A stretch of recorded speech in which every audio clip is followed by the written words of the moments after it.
Pada saat ini, Qin Yichen masih mendesak waktu, menyebabkan darah Kaisar Iblis Darah terciprat. Seolah-olah dia tidak bisa berbuat banyak untuk menghadapi 7 kaisar. Yang paling penting adalah juga mendorong kekuatan ruang dan waktu untuk menjadikan 7 kaisar. Kaisar tidak bisa pulih. Tapi ketika Zhu Jiuyin merasakannya, dia tertawa terbahak-bahak. Kekacauan kecil, bermain-main dengan cara waktu di depan patwa itu. Cacing mengguncang pohon.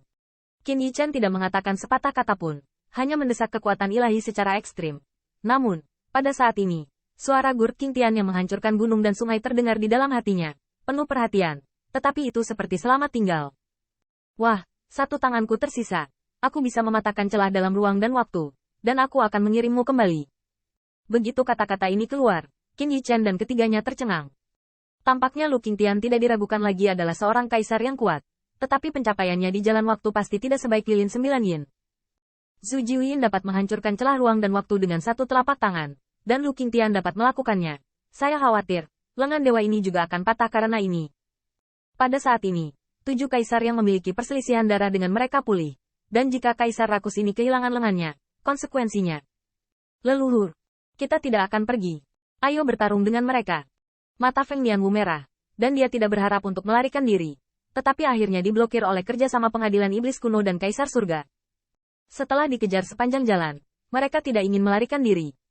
Namun, kaisar yang rakus itu agung, dan kata-katanya penuh dengan kekerasan yang tak terbantahkan. Kita bisa mengalahkan 7 orang ini. Dapatkah kamu mengalahkan semut itu? Ketika kata-kata ini keluar, Feng Nianwu terkejut. Iya. 2 kaisar agung dan ke-7 kaisar ini adalah musuh bebuyutan. Dan Raja Pemetik Bintang disebut semut oleh Lu Qingtian. Tetapi bagi mereka adalah saingan. Selain itu, ada lebih dari selusin pembangkit tenaga listrik dalam kelompok Raja Penangkap Bintang. Dan ada 3 raksasa jahat yang saling membantu. Setelah mereka bertarung, hasilnya sekilas terlihat jelas. Lebih penting lagi, sekarang hanya mereka bertiga yang bisa melepaskan pertempuran tepatnya. Hanya 2 tetua ras manusia yang tidak bisa takut pada pengadilan iblis kuno. Meskipun Zhu Jiuyin membalikkan ruang dan waktu untuk menghidupkan kembali ke-7 kaisar ini adalah pelanggaran hukum langit dan bumi dan membuatnya kekurangan keterampilan. Namun, mobil hantu setan tampan itu belum ditembak. Meskipun mobil hantu itu cemburu seperti Zhu Jiuyin, dan tidak berani menembak mereka, itu bukan apa-apa untuk menghancurkan Qin Yichen. Sepertinya mereka harus kembali. Mata kedua tetua ras manusia itu retak, dan gigi mereka hampir berdarah. Sulit untuk melihat nenek moyang dari 2 kaisar agung, tetapi biarkan mereka menjadi pembelot. Tanda seru. Namun, pada saat ini, saya melihat Qin Yichen, yang telah lama terdiam, dan berkata, leluhur, kami tidak akan pergi. Apa katamu? Tanda seru. Langit rakus kaisar yang melonjak tiba-tiba marah. Namun, Qin Yichen mengucapkan setiap kata, dengan tegas, leluhur, jika kita harus pergi, Zhu Jiuyin akan mengirim kita kembali sejak lama. Waner dan mereka, di depan. Waner seharusnya memiliki hal yang lebih penting untuk dilakukan. Jika tidak mungkin meninggalkan tulang kedua leluhur di sini, kan? Lu Qingtian tiba-tiba terdiam, karena tebakan Qin Yichen benar. Karena Waner memiliki hal yang lebih penting untuk dilakukan, bagaimana kita bisa berdiri dan menonton? Pada saat itu, pedang suci Qin Yichen ada di tangan.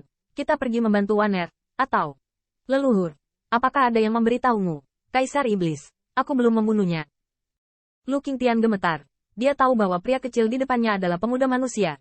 Meskipun Long Waner hanya meninggalkan beberapa kata ketika dia membangunkannya. Tetapi mata yang menakjubkan dan penuh gairah dari pemuda manusia ini menggerakkan dia. Tapi tahukah kamu bahwa apa yang akan dilakukan gadis kecil itu berbahaya? Qin Yichen mengertakkan giginya. Seberapa berbahayanya? Apakah murid Dewa Kuno datang? Atau apakah Dewa Kuno datang secara pribadi? Rasanya, jangan pernah meninggalkan saudara laki-laki dan perempuan. 4 karakter terakhir membuat tubuh Kaisar Tao Qingtian yang mampu menghancurkan langit dan bumi sangat bergetar. Apa yang tidak diharapkan Qin Yichen adalah bahwa tiba-tiba, jubah kekaisaran Kaisar Luyu yang kerdil meledak dan hancur, memperlihatkan otot-ototnya yang menonjol dan pembuluh darah kekaisarannya yang melonjak. Wah, apakah pisaumu cukup tajam? Qin Yichen terkejut, tetapi dia mendengar suara raungan di Luyue berulang kali. Temperamennya keras. Wah, saya bertanya, apakah pisaumu cukup tajam? Sebelum pergi, gunakan pisaumu untuk memotong punggungku. Ketiga Qin Yichen dipindahkan, tetapi ketika mereka melihat punggung Luyue, mereka hampir berseru. Pedang ajaib! Pedang ajaib! Qin Yichen dan Chang Hao Miao bersembunyi di lengan baju mereka, berseru hampir pada saat yang sama. Tetapi setelah seruan ini, keduanya saling memandang, merasa luar biasa. Chang Hao Miao sepertinya bertanya, tidak bisakah kalian melihat apa itu pedang dan apakah pedang itu? Dan Qin Yichen juga ingin menanyakan pertanyaan ini. Tetapi pada saat ini, ketika dia melihat Putri Wenxing mengeluarkan kepalanya dari lengan bajunya, wajahnya yang cantik penuh dengan kecemasan. Tetapi dia masih gemetar. Ini, bukankah ini senjata tajam? Tanda seru. Kata-kata ini benar-benar mengejutkan Qin Yichen dan yang lainnya. Warna kulit setiap orang sangat rumit, tetapi tidak dapat disangkal bahwa di belakang kurcaci di Luyu terdapat gambar tempaan dari seorang prajurit Tao. Gambar tempa ini cerdik dan indah. Seolah-olah yang dilihat masing-masing dari mereka adalah senjata yang paling dia impikan. Dan pedang dari sosok tempa ini bahkan lebih sempurna, dan tampaknya mengandung cara yang tak terbatas. Qin Yichen merasa bahwa pedang ilahi ini lebih tajam daripada pedang kaisar. Dengan tembakan kurcaci di Luyu, tubuh kaisar bergetar, dan punggungnya juga terpelintir, yang tampaknya membuat diagram penempaan yang cerdik berubah tanpa batas dan luar biasa. Tiba-tiba, Feng Dianwu sepertinya memikirkan sesuatu dan berseru-seruan. Ini, peta prajurit Dewa Jalan Surgawi. Di antara 10 protos, para kurcaci terkenal dengan pemalsu mereka. Dan dalam ratusan juta tahun dari 10 dewa besar, dikatakan bahwa para leluhur berkumpul bersama dengan kemampuan yang luar biasa, dan merasakan indera pendengaran jalan surga, dan bahkan ingin memadatkan kekuatan surga untuk mereka gunakan sendiri. Di antara mereka, itu termasuk pemurnian senjata surgawi. 4 kata prajurit surgawi, cara yang tak terbatas, dan pengerjaan yang terampil bukanlah metafora. Tetapi katakan yang sebenarnya. Ada lebih dari satu peta senjata dewa dari jalan surgawi, yang berisi misteri jalan surgawi.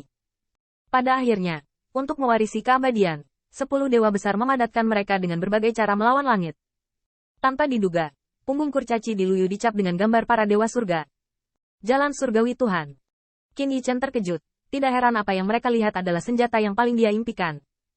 Tapi sebelum Qin Yichen tenggelam dalam keterkejutannya, dia melihat Lu Yue meraung. Nak, potong. Qin Yichen gemetar, tetapi pedang sihir di tangannya bergetar. Meskipun dia tahu bahwa para kurcaci di Luyu dan Lu Qingtian sudah mati, hanya Roro sisa yang dibangunkan untuk melindungi mereka sekali lagi. Namun, biarkan dia memotong punggung kurcaci di Luyu. Rasa sakit karena dipotong, bisa dibayangkan.